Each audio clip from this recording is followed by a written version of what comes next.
Oh hey, this is really good. It has everything you'd want in a horror game. Good ambience, great sound design to match it, and actual scary monsters. That does give me an idea for a video. Make the closest opposite of that. In Roblox. Horror. No, not that kind of horror. Roblox horror. No, not that either, for the love of Roblox horror games. A genre that tries to combine the tension, ambience, and a genuine build-up of fear, the kind that any decent horror game provides, using the Roblox engine. That blocky, Lego-looking game you think is the furthest thing from scary and not even worth making that type of game for, but no, ever since the very beginning of Roblox, people have been making horror games. Sometimes you end up with genuinely good horror, and other times you end up with death, either because it's a mean game, incompetency, or just greed. In this case, this is just old. Area 51, my beloved. Today, I'd like to take a look at a second category of games, trying to see if they make me laugh and criticize them, well, kind of. I'll be checking how good their horror and entertainment value really are. Why, you're probably not asking? It's because it's fun, and I really want to learn this whole video making thing. So, if you enjoyed this, leave a like and subscribe if you want. I genuinely enjoy creating this one, and I'll probably make more. Anyways, video games. This video sucks, by the way. Oh shit! Alright! I don't wanna complicate my life, so I'll just search horror and click the first one I like.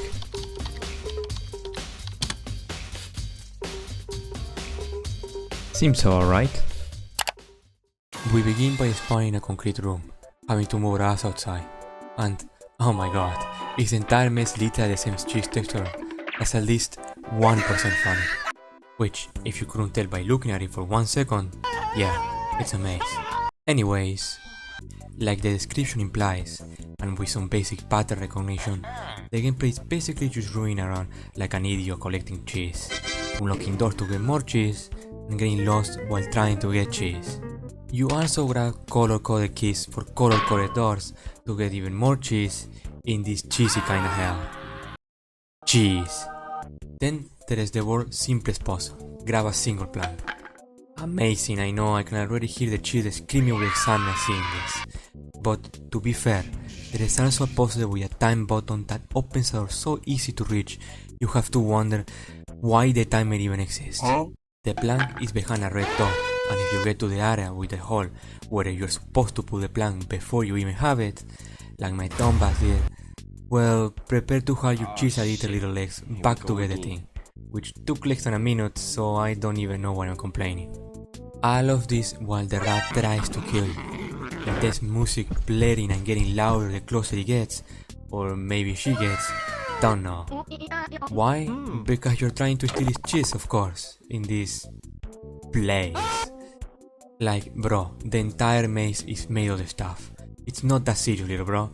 Let me give some of that. Your AI is also ridiculously easy to mess with. There is basically zero danger.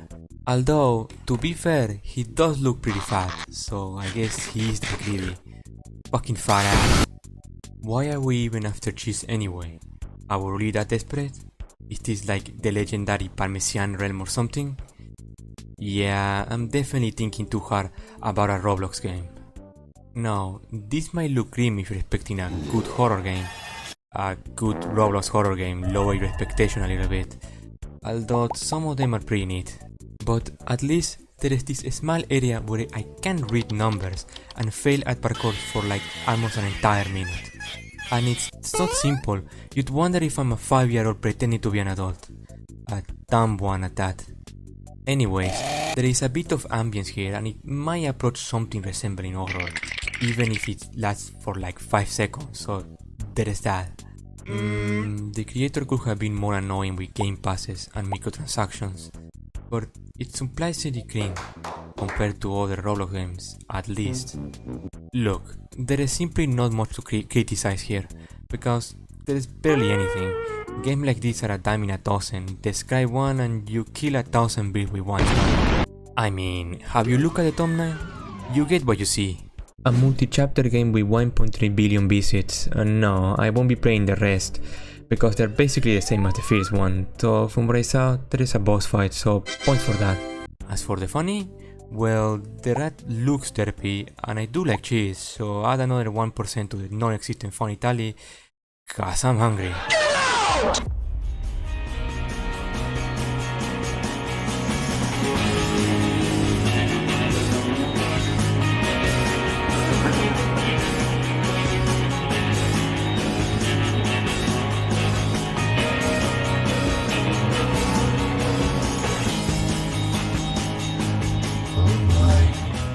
Yet another victim of the disease. Specifically, there are two games that are basically the same, just different in size.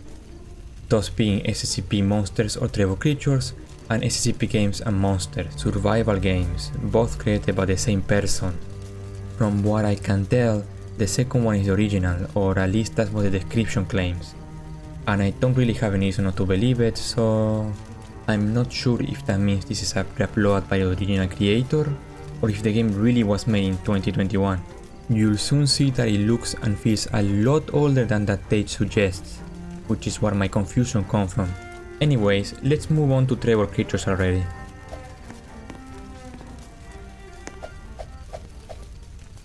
This one and the second one are a little bit weird. I don't completely understand if they're trying to be a survivor or a roleplay game. You do have SCPs you need to survive, not that it's very hard, but there is also roles, morphs and all the stuff. Or maybe it's a mix of both. Anyways, the basics are that you have to survive or kill SCPs using the guns you get from your roles. Some of them just kind of exist. There are also bosses like Siren Head, what is he even doing here, who, now that I think about it, is the only boss I saw. You can find them either through events or by teleporting to them using these doors. And you have probably already figured it out, but this game is pretty goofy and doesn't offer much of a challenge.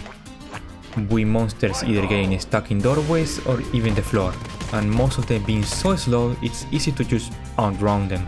Well, except for 096, both of them, yeah, there are two of them for some reason. The game is also pretty small, with only a few SCPs and some boss areas. But this is just the first game, with very little to do. Now, the second one is a different story.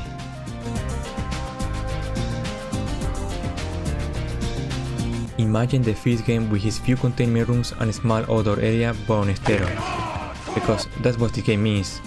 100 more SCPs and 50 times longer to get anywhere with his walking speed. If you decide not to use the teleports, that is.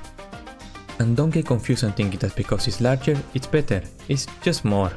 I meant it when I say the other game but super size. Let me show you.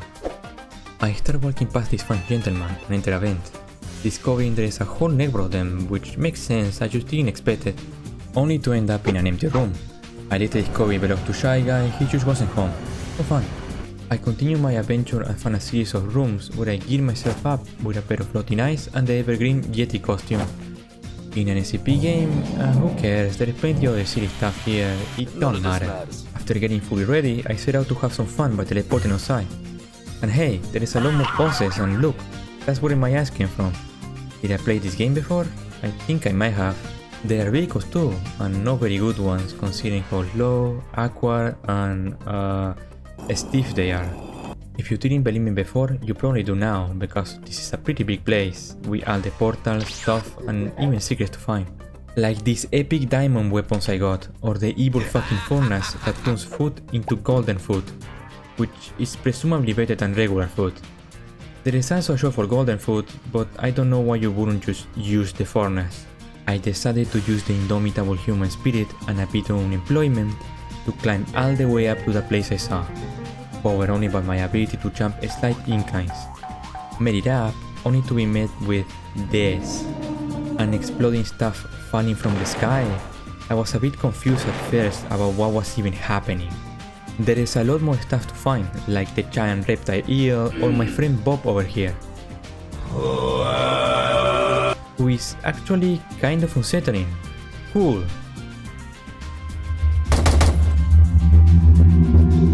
Anyways, I found his weakness, elevation, and just chillaxed with him for a bit before moving on. Found an SCP that took me to a whole other area, even a sewer. There is an armory with what sounds like nerf guns, and more to discover. I think you get the picture. It's not necessarily that the game being this big is shocking. There are plenty of Roblox games larger than this. I just wasn't expecting it when I first discovered it.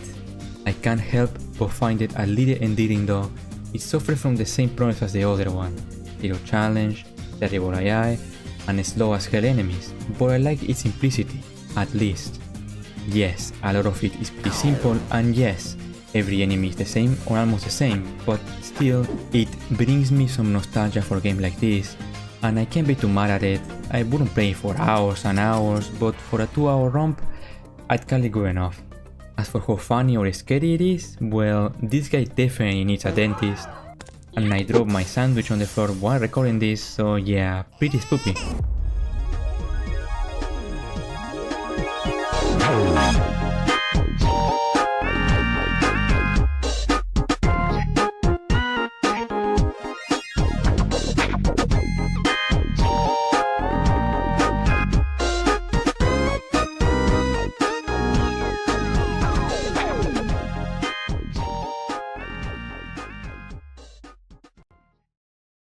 Ayuwoki! An amazing, riveting, bone-chilling, totally not a shitpost game. 6, 7, shit. I feel 40. A whole 2 next generation cars with structural environments, even. And I don't know what this is. How do you even pronounce it? Ayuwoki? Ayuwoki? Ayuwoki? Goddamn Woki ruined my hacking Roblox game. In this case, this is just old. Area 51, my beloved. At the end of the day, it's always Area 51, isn't it? You know, I was totally going to give a bit of praise because it only has donations as its Game Pass, but then I discovered these things some Roblox developers like to do, either popping up a message or, like you're seeing here, reload the entire game every time you try to leave, which drives me up the walls with how annoying it is. So no. You get nothing. You lose! Good day, sir! Oh my goodness gracious, is that Hello Kitty from the world-renowned Hello Kitty Island Adventures? Say it ain't so. This one is bad. I can already feel my retinas burning by the second. And I'm pretty sure this roulette thing is programmed to only give you spins. Like 99% sure. Let's go gambling! Aw, dang it. Aw, dang it. That's funny, I guess. That's all I can really say. And aside from doing a sick gangsta drive-by on these critters, I don't know. Let's just get to the next game. They are all the exact same game, aren't they? Yep. A positive on that one. You know what? I need to cleanse my soul. This should absolutely do it. 100%. It's beautiful. With the same roulette as the other one. I should have saved the flashbang job for this one. I can feel my testosterone level rising and my muscles pulsating the longer I play. Completely owning these 3-year-olds. But it's not enough. I need to become my favorite character to truly immerse myself in the experience. What can I say? This is cinema. Kino, even.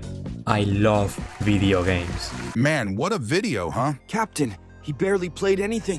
And I would have played even less if I could have gotten away with it. Anyway, there wasn't much horror in those last games, but I consider this horrific in its own way. See ya!